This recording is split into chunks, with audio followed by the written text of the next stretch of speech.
My name is Darren Hupke, and this is Pixels and Polygons.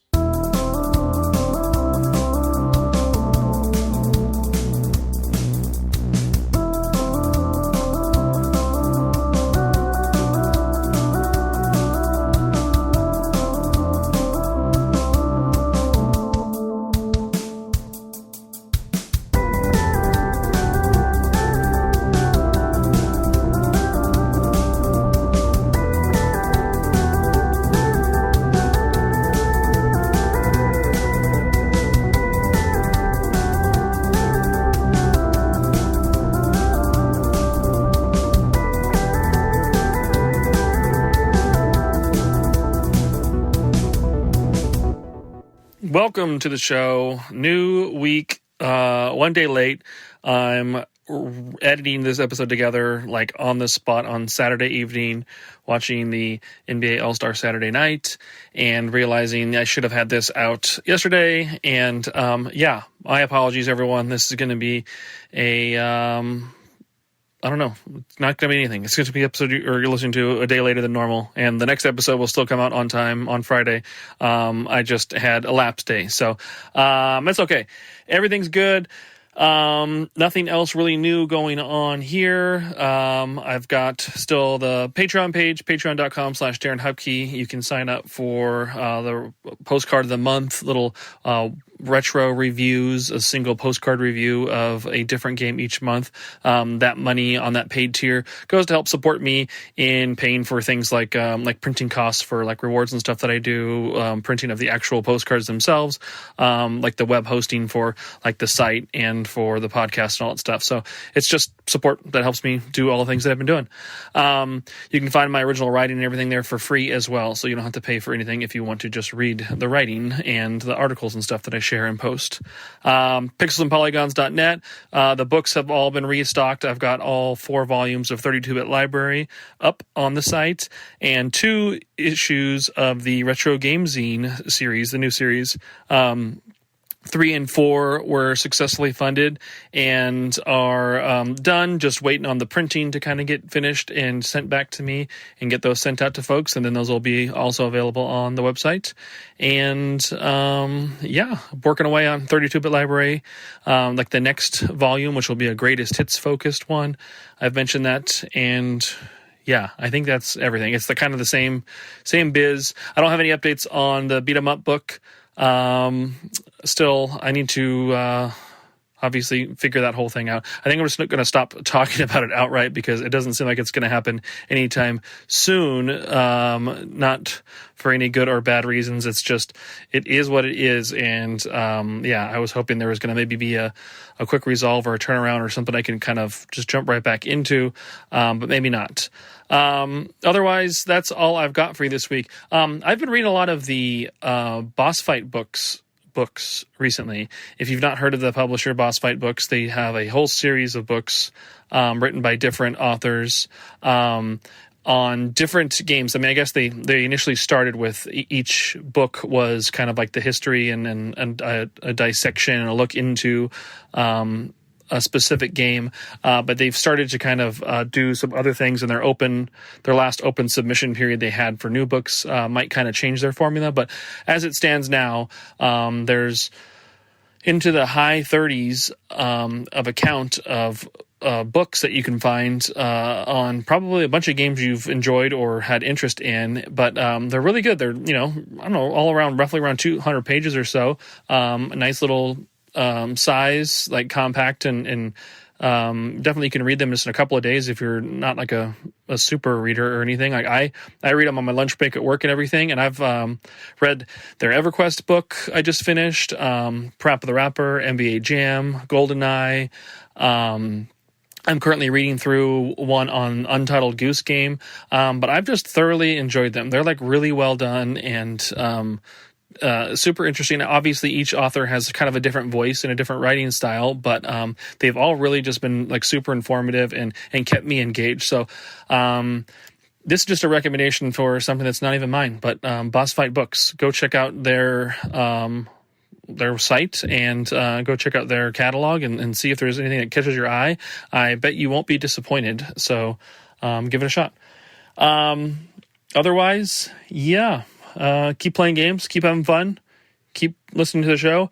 Maybe rate and review the show on your podcast platform of choice that you're listening to. Literally, it's probably just a little button or a little slider or a little thing you click just right below whatever it is you're looking at on your screen here. And it would help me out greatly, and I would appreciate that very much if you enjoy the show to consider doing that. So that's all I got. Enjoy the episode. This week we've got Gooey and McKenna from Flashback 64 back again, talking about our favorite genre and the games that got us into that. So really fun discussion we had a few weeks back, and able to bring that conversation to y'all now. So enjoy that, and I will see you all next week. Bye. All right. Welcome back to another episode of Pixels and Polygons. I've got friends of the show, Gooey and McKenna from Flashback 64. Thank you all for coming back to the show again. Welcome. Thank you. Thank you. Once again, glad to be here. Yeah, we are immediately recording this right after their previous episode. Immediately going to break that fourth wall in case I say something that directly references it. But it's happening. It's a very cool production, actually. I love the format of the show and everything. Oh yeah, I mean, my goal was just for it to be simple, and being simple would mean it would be easy, and then being easy means I would be able to keep up with it and not like, it's too much work, I'm going to forget it this week, or then let it just run into the ground. No, yeah, it's fun. I wonder if people like listening to hearing people talk about podcasts on podcasts, but yeah. It's cool. Well, that's my next podcast. I'm just going to talk about the different gaming podcasts, and then we're going to discuss our favorite episodes of our favorite gaming podcasts. Oh, that's good. That's with good. Podcast hosts. All right. Well, y'all, as we mentioned, the Flashback 64 crew. The links will be in like the show notes, so you can check out their. You can check out their podcast, as well as like the link to their Patreon will be down there, and stuff that they are doing. So follow along. It's always fun. I've been on their show in the past, and we have one on the calendar as well. Oh yeah, next February? month we're recording. Oh yeah, that's gonna be great. That one I'm some very wrestling. excited about. Some wrestling. I had that game. Yeah, well, I guess we're gonna leave that for your show. A little tease. Yeah. But let's get into it then. Let's do an icebreaker here. I'm going to hit you with a this or that. Okay. I'm afraid of these. Actually, this is going to be a pre-icebreaker, because instead of just catching up, we did a brief catch up. We'll do a couple of this or that's, and then I'll give you an icebreaker. Okay. I get nervous about these. I'm going to try and keep it themed to y'all. Would you rather have an open world or a linear path? Oh, it has to be either or. Yeah, this or that. Really, yes. It depends on the type of game. Lately, I've been jiving with open world. Okay. I like exploring, and I like freedom to explore. Yeah, I'm gonna lean towards. I'm gonna say linear. I think, but. Lock it in. Final answer. No, yeah, I'm just going to commit to open world, because I think and also depending on because what was an open world? There was open world games in our minds that by today's standards aren't open world. So I feel like it could be broad enough, but sure, open world. Let's go with that. Sure. Yeah, I like a good open world game, and I think I think people talk about like a fatigue of open world games at this point. I don't know that I've ever had a fatigue for it, unless you're just playing like open world game after open world game. Like if you were going to like open up a big map and see all these collectibles and like, need to find the specific locations, and you're playing them and treating them as like the same type of game. Like I think you could maybe get a little burned out if you only played that like one after another. But if you mix up different types of games, big game, small game, like a linear game and then an open world game, like they can be tons of fun. I think I personally also lean towards open world as well. Like I do love, like, yes, I can go here to continue the story, but what's in that shack over there on that mountain, and what's like behind it in that cave, and wait, what's in this river over here, and wait, there's a fishing mini game. Cool, let me do this for 10 hours and like get a bunch of extra money so that I don't have to use this later. And like, yeah, then it turns out I forgot all about the main quest and I've just been sucked in. And that's like fun when it doesn't feel like a grind, or like you've just gotten through doing that exact same thing in like Horizon Zero Dawn and Assassin's Creed and then Legend of Zelda, Breath of the Wild. Like, you know, if you do it too much, I can understand the fatigue, but I like it. You know, if I feel just right, I like that style and that design, and that's just very engaging to just kind of put me into that world. Yeah, you like all sorts of, like most of the games you play, I feel like are sort of like go around, do whatever you want. Yeah. More creative games. Explore, I feel like, yeah. Collect, craft. Yeah. Even like I think my, as a big like Zelda fan, well, we're both big Zelda fans, but for myself, like my favorite ones, obviously there's the two capital O open world games, but even before that, my favorite games in the series have not what you'd think of as like an open world structure, but it's like non-linear. You know, you can do a lot of the dungeons in whatever order you want. You know, you can like explore this big world and find all these mini games like fishing and whatnot. And so I think I've always liked that sort of thing. But yeah, obviously, depending on the genre, you know, I think maybe I'll stick with the open world. But it's a tough question. Okay. Well, then how about bespoke dungeons or open inventories? Okay, so what I mean by that is like that classic Zelda formula where I get the boomerang in this dungeon and that is the item I'm going to need to defeat this boss. Or like the Breath of the Wild, Tears of the Kingdom style where you may discover it at a different time with or without a certain item, and so you're using your chosen preferred mechanics that will help. Like, do you like that kind of more linear, it's picked for you, or play how you want type of approach? What do you think?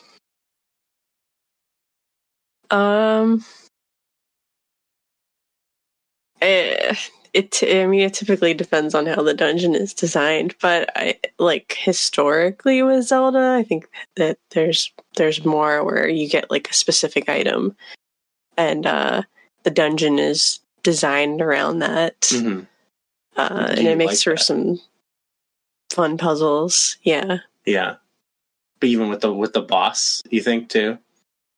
Yeah. I like a puzzly boss. Yeah, I think it.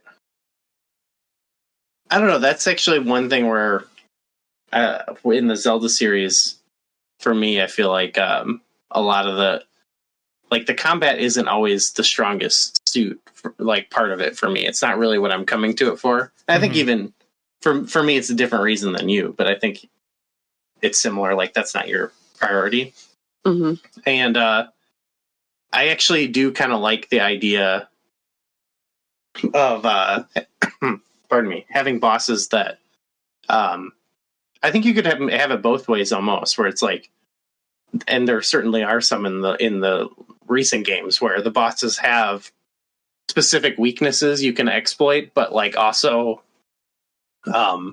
you can fight them however you want, and I think that's more interesting to me than just knowing the specific set of instructions they want you to follow, you know? Yeah. Yeah. Okay, that makes sense. So then, I guess a different way I could have asked that would be like, no, I guess it's the same. I mean, I can try and take a slant at more of making you choose between Breath of the Wild versus like Majora's Mask, like the classic Zelda or the modern Zelda, you know, just making you pick between the two. How about equipment? Like, you know, would you rather have that set static equipment or the uniquely randomized and, you know, durability incentive? Ooh. I kind of liked the durability stuff, but I think I actually had the opposite problem as a lot of people are like, oh, I get this cool item and then it breaks and I don't have it anymore. But for me, it was actually that like I always had way too many items. Like I'd open up a chest and there'd be like a Royal Claymore, and I'm like, well, I have 5 of these. And it actually made it feel a little less special to get these cool items. So I actually think they should stick with this, but maybe they could rework it, like make certain items more exclusive, and maybe you get more of like these other types, but they, maybe they're a bit more breakable while the other ones aren't. I don't know. That was my problem with it more, was that like the items, it like they kind of lost that like you didn't have that like, whoa, I got this after like halfway through the game or something. You're like, all right, I feel like I've seen all the items. But yeah. I like the like equipment and armor system in Breath of the Wild and Tears of the Kingdom. I don't know. I like just being able to equip whatever depending on the situation. Yeah, that's what I liked about it specifically, was the situational aspect of it, because like it wasn't as much of a focus in the previous games. It was more of the plot. Like, at what point do you get the Master Sword? Okay, this is the strongest sword. It's going to help me kill some of the weaker enemies faster. But really, the bosses are all like paced and designed to be the same challenge, regardless of what that is. You get those at key story points. But like having that durability, it's like, oh well, you know what? I'm just exploring. I've got a couple strong weapons. I don't want to like break those, so I'll use something maybe slightly weaker or something that I'm just stumbling across, and then playing that way like helps you maybe find a different play style than you're used to, or like learn to be a little bit more defensive than just like all like 100% offensive, or using your items as well. Like it kind of like made you just kind of react and think on your toes, and then also just not be married to like any one item. Like, hey, if it's gone, it's gone. Dang it! But you know what? I'll be able to find something to replace it, or I'll be able to make it through no matter what. It just I think helped to make you. It gave combat some variety. Like I think to your point earlier, like they can maybe refine it a little bit. Maybe there's some like key or static items that are like always just kind of vanilla in there. And then maybe like unique modifiers or specialty enhancements and things like that can wear or fade or break or something. But I like just kind of, you could play the game 2 or 3 different times, but be in like a completely unique situation just because of what your equipment is in that moment without, knowing it. Yeah, I actually liked when they added in Tears of the Kingdom, like where you could fuse things to it and make like different weapons. I always got a kick out of like, oh, I just got this cool like sword thing, but like what'll happen if I attach this to it? And that I think that made it work a little bit better, because I found less in that game like finding like. It felt more like I was finding the base for something cool that I was creating, as opposed to like, oh, I found like the 10th version of this item, whatever, It maintained like, even though I probably made like the same sword over and over, it like still had that like fun factor of like creation and discovery, like mixing the ingredients to make a cool sword. Yeah, cool. Last one, 2D or 3D? Oh, yeah. That's a whole thing. It's Zelda 2D for me. Yeah, big time. Maybe 3D for me. I spent all the time like I was defending Breath of the Wild, but I still do prefer like the classic Zelda games over the 3D ones. Yeah. Cool. Okay, that was it. You made it through the this or that gauntlet. Icebreaker time. We're still going to do this. While I don't condone throwing controllers, do you have a memorable controller throwing moment in your gaming past? Ooh. Has there been a game or an event or something that has caused you to throw a controller? I don't have you. You accused me of throwing it. Oh yeah.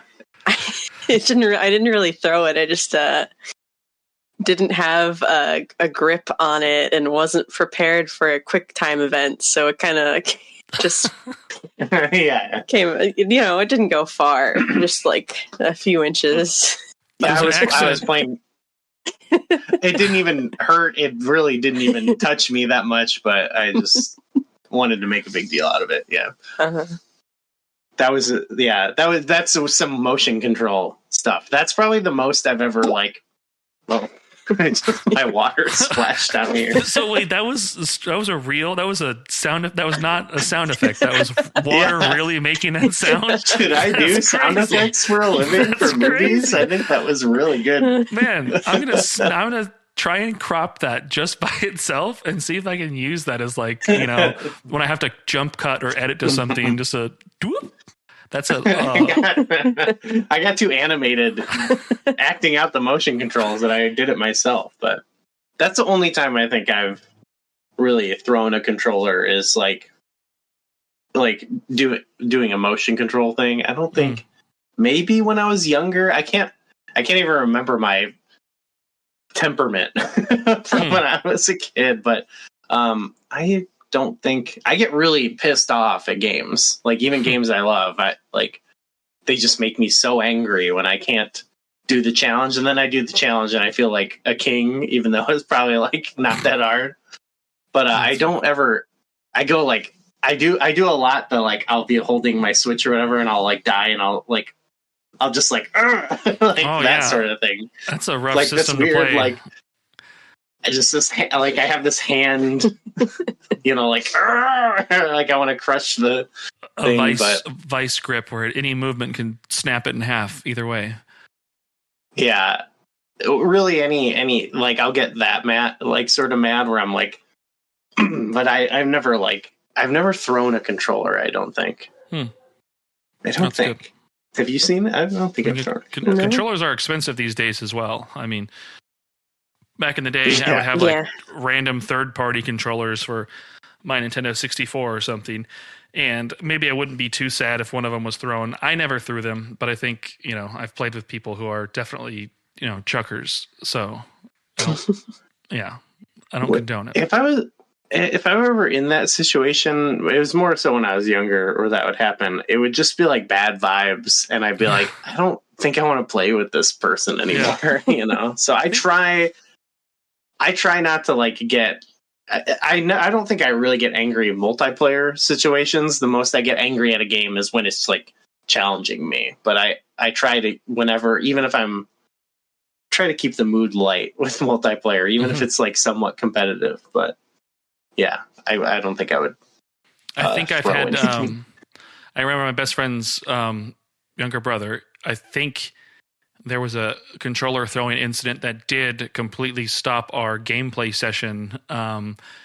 We were playing one of the 64 wrestling games, and it was just a brutal match one-on-one, and it just did not go his way. So it ended up just being throwing the controller, and I think it even hit the system. And so then we were all realized no, that's serious. If that would have damaged that and broke that, that would have impacted all of us. We're going to take this time now to maybe step away, and we'll just turn off the system. We'll all step away, let cooler heads prevail here. And it was just a moment. I thought that was, but it's funny. It's those Nintendo 64 wrestling games. They can get the best of people sometimes. Oh, I do get mad at those, because whenever I have friends who are really good at those and I'm not, when I play them, they just own me, and it makes me so mad because I'm I can't figure out what to do. Stop suplexing me. All right. Well, icebreaker complete. Insert sound effect here. Whoop.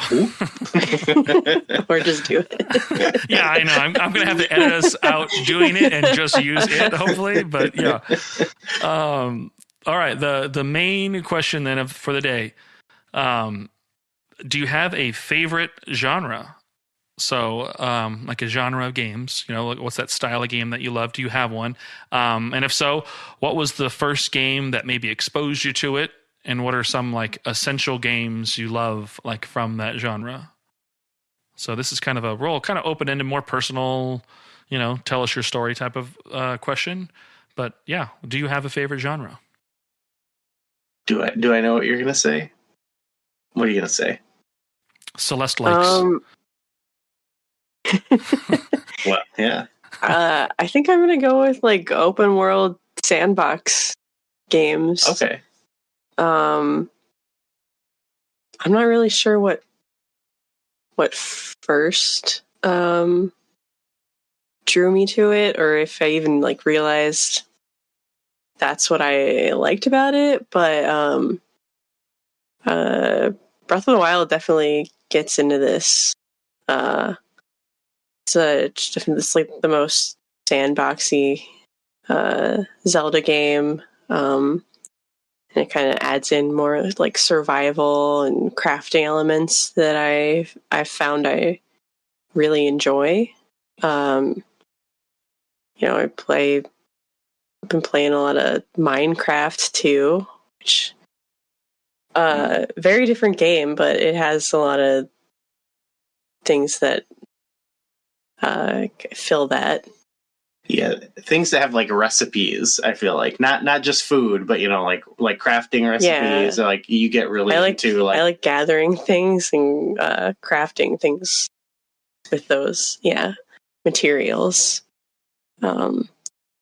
And love Terraria. Played a lot of Core Keeper. Mm-hmm. The mining is good too. That fits under like the gathering material. Yeah, I don't know. I just like to gather resources. Run around in the world, explore, gather resources, and make use of them. Yeah, McKenna will always be showing me like, oh, they added. We have a Minecraft like realm we play. I don't play it so much because it's like a different. Like I'm bad at the creative part of this, but when they like announce new things, like McKenna in particular, and other people in our group like are showing like, oh, and you can build this and this and this, and like McKenna you'll go off on like a mission on your own to like find this stuff and like make these unique creations and stuff. And for me, I'm like, I can dig a hole for you if you need. Like, it's like. I have fun playing them with friends, but yeah, that's I'm like the opposite. Like that's a genre I don't. I mean, I love Breath of the Wild, but like the ones that lean more into like just open-ended, do whatever. Maybe there's something you can do. I don't do that as much, but you thrive in those. Mm-hmm. They're good worlds to hang out in. Yeah, a good resource gathering situation, like I'm a big fan of that. Like I'll always want to know if there's like a limit to it, and like if so, like okay, well I know I'm just in the first 10 minutes of this game, but sure, let me have 99 logs. Like what will that do for me? Is that going to be okay later? And like just figuring out like it's just there's like a completionist side of things where it's like, well, let me make sure I have as much of this as I can possibly, so that in case I need it, and of course you do, because that's the whole purpose of those games. Like a good crafting or a good resource management style mechanic in a game, I'm always like wanting to make sure I top off whatever it is that you can possibly do or anything. Even like growing up playing like the Harvest Moon games, like one of my first goals would always be to like clear the farm. Like, okay, I got rid of all the rocks, all the weeds, all the logs that are within it. Like I want to make sure I clear all that out, but I want to make sure I have some of those rocks and things available to me. So let me organize them in a really nice design over here on the far side in case I need them. But you never did. You'd always just break them down and everything and just use them to upgrade tools or something. But there's just something, there's like an itch I always get with those things too.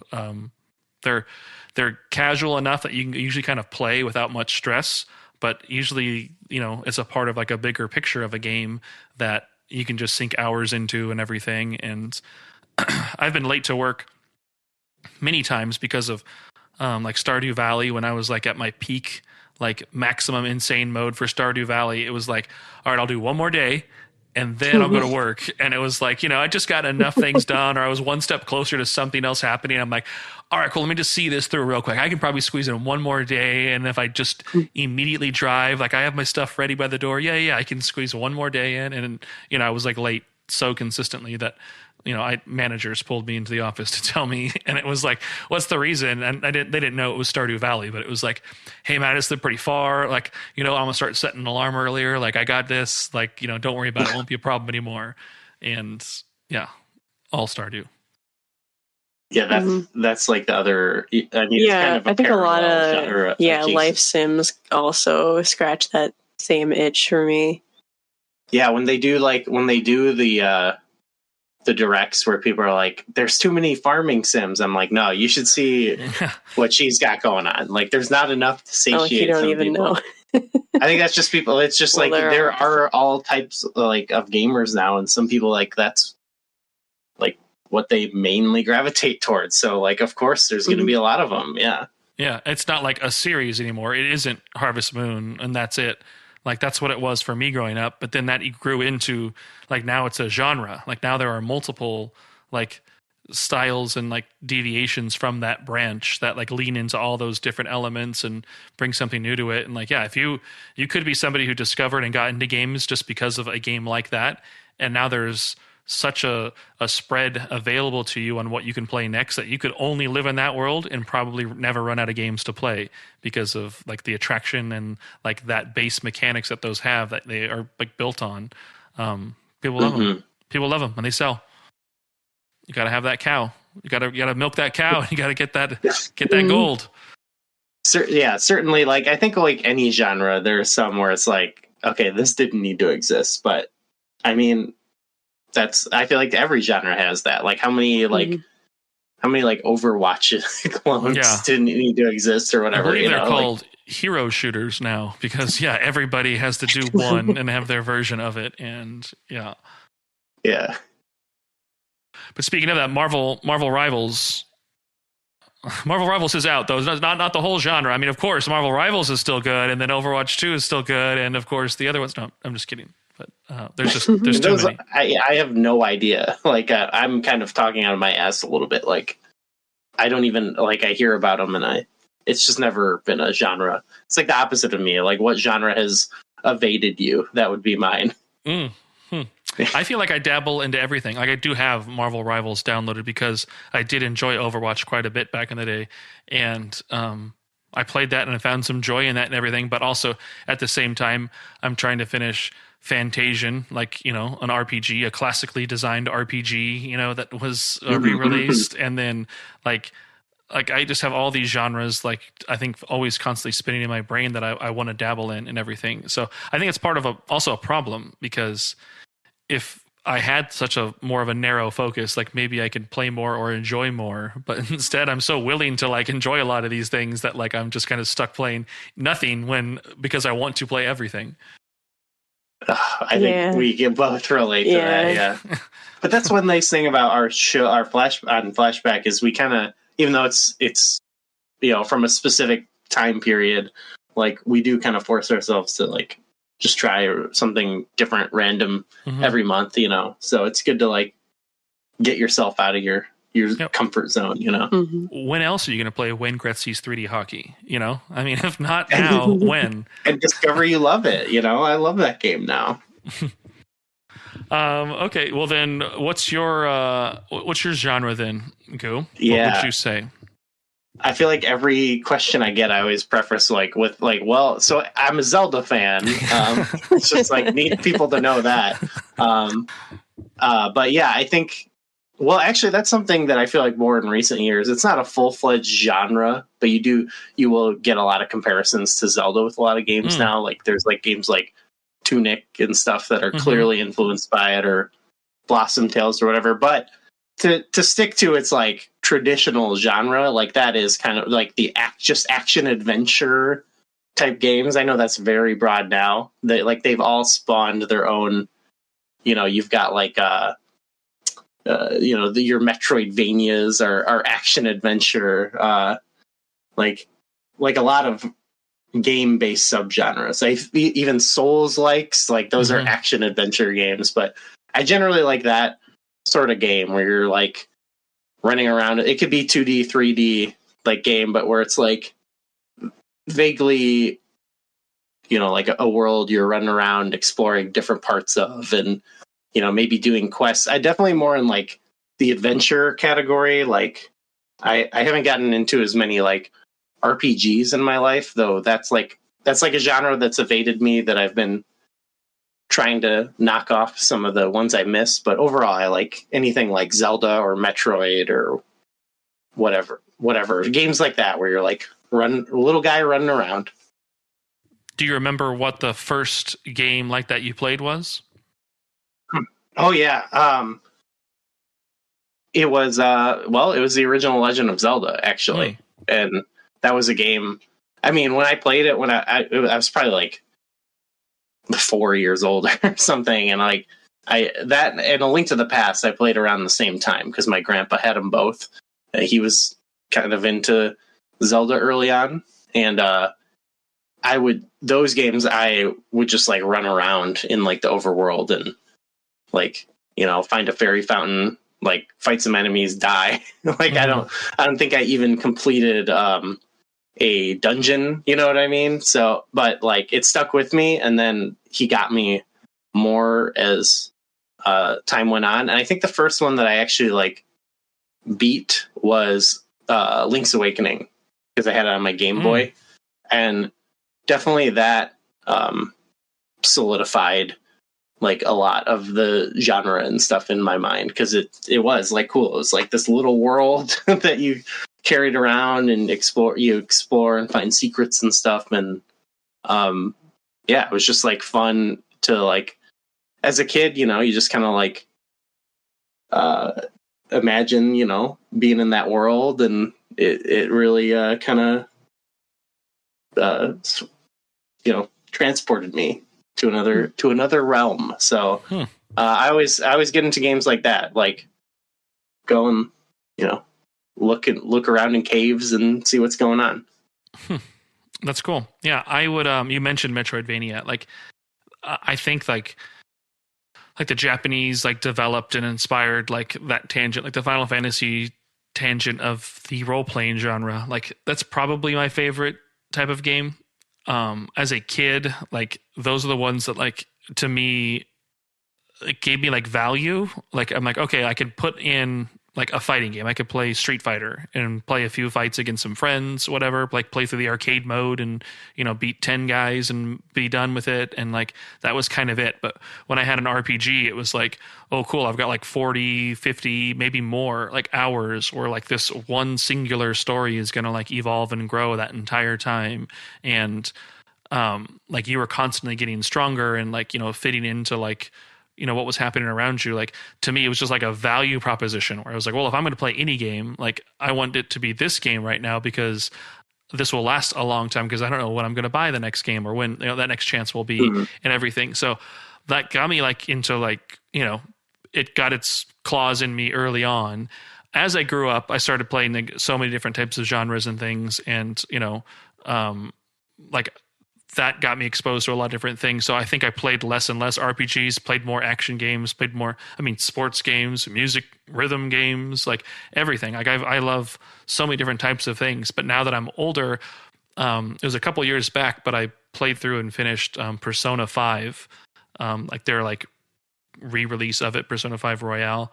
And that was like my final save file was 130 hours. Like I saw the final credits of the game. Like I was like, wow. Oh my gosh, like I haven't done this since I was 14. Like this is like what a feeling this is. And so I've been kind of chasing that since. And like, you know, Final Fantasy 16 and the Final Fantasy 7 remakes. There's like a re-release of the Star Ocean second story, Octopath Traveler 2, like so many like new and old, like nostalgically, you know, tinged RPGs. Like I've played so much of in these last couple of years. Like that's almost all I've been playing. Like in between, I'm playing like some smaller like indie hits or like a retro game or something like that. But like I'm just counting days in between like these giant RPGs. But like the in between years, it was like Metroidvanias were like my thing. Like that was like, you know. And again, it was like this value idea. It wasn't just like the classic Castlevania where I had X number of stages that I was likely going to die on stage 3 and, you know, have to start all over again and like master its mechanics. It was like, no, if this area is too tough, leave and like go a different direction and find an item that might make me stronger. So when I go back there, I can, now finish through that and find a whole new branch of this castle to explore and everything. And that was another thing that just made me love it. And then in the Xbox 360 and PS3 era, the Wii was also present. Indie games and downloadable games started to become a really popular thing. Yeah. And so that caused that whole genre to come back, Shadow Complex, Guacamelee, all these really cool, digestible, Metroidvania, inspired games. I fell in love with those games. And so those two genres, I think if it's a toss up, I mean, it's probably the RPGs that are my number one, but a good Metroidvania will always get my attention too. But yeah, so I've then a question for you both then. These don't have to be your absolute favorites of your said genres or anything, but if you were to make a Mount Rushmore of 3 or 4 games that you feel represent essentially the best of a lot of the mechanics or a lot of the vibes that these genres give you, what is the Mount Rushmore of these games or what are the games you'd put on your Mount Rushmore to represent this genre of choice? Ooh. Do you have one? Yeah, don't handcuff yourself to it has to be the best or it has to be your favorite. If it is, if you overlook something, you can chisel it down later and resurface the rocks. But, just going with your gut, what do you think would be some? I've got mine. I feel like I've already listed okay. some of the ones I'd put on there. Yeah, Minecraft, Terraria, Breath of the Wild. What the? I don't know. Maybe Stardew as well. Kind of. Yeah. You got to put that there for sure. Yeah, that's a good mix. Okay, so now, which one's George Washington? Which one's Lincoln? No, I'm just kidding. Oh, man. Oh, okay. No, that's a good choice. That's a good spread. I think that represents that you think you're playing something casual, but you've just found a way to mainline digital heroin instead, and you're stuck. Those are great games.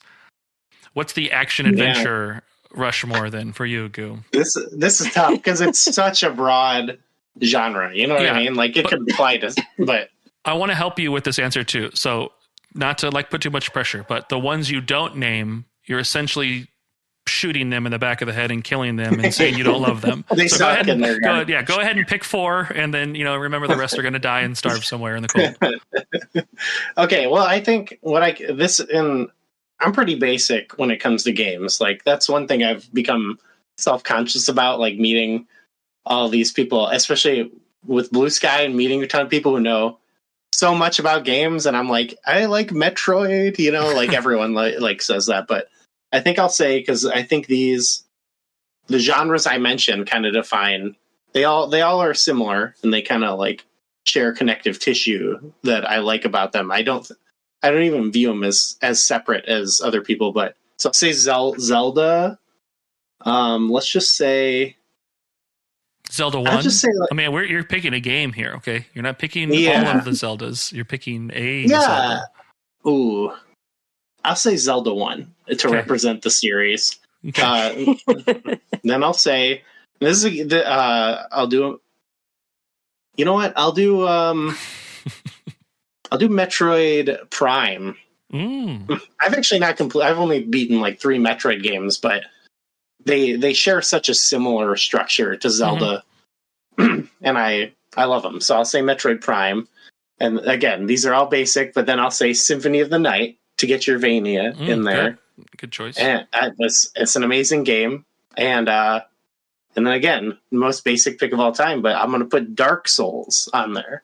And that's those Symphony and Dark Souls have some RPG elements in there too, but I think of those as stat growth that you have conscious player choice over. So you can define the role you want to be in within those moments. And if you're defining a role and playing that is a role playing game. So there you go.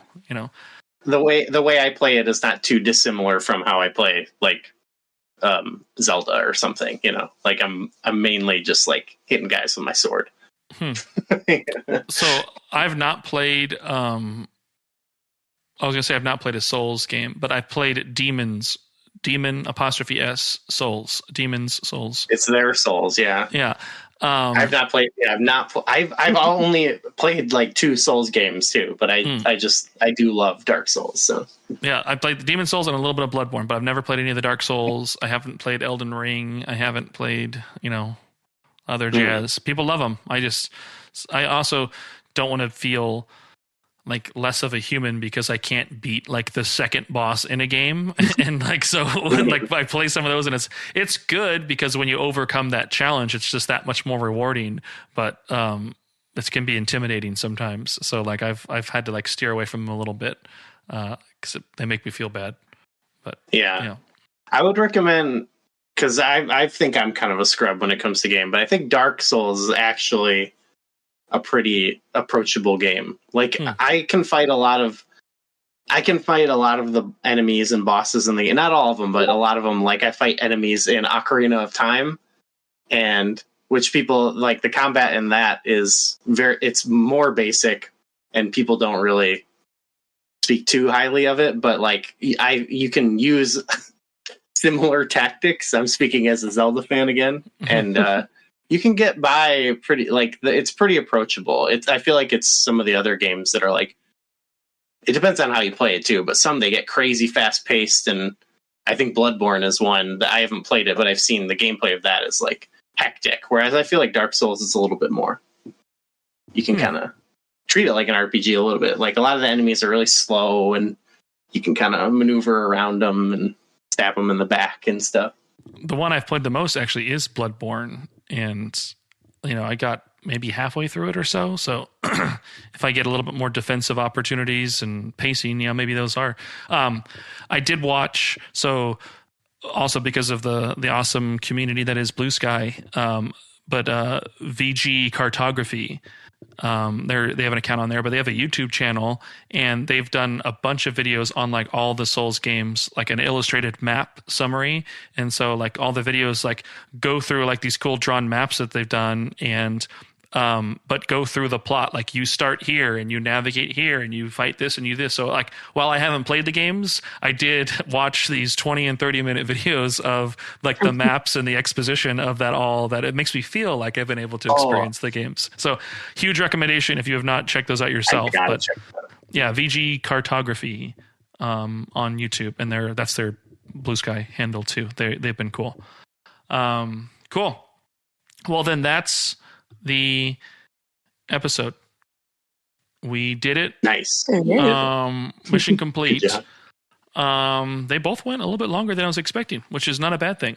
My goal is always 20 minutes, but we did it in 35 and 41 minutes. So not too bad. Water drop sound effect here.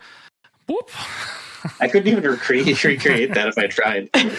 I'm trying. Yeah, that's why I gotta crop that. I gotta make sure that's permanent. But yeah, that's all I got, y'all. Again, links will be in the show notes for the Flashback 64 podcast, their Patreon. Definitely give them a follow on Blue Sky. That's the only endorsed social media platform I have to endorse. All the others have deleted and excavated from. Yeah, I'm over them all. Mm-hmm. Anything y'all want to say before we wrap it up then?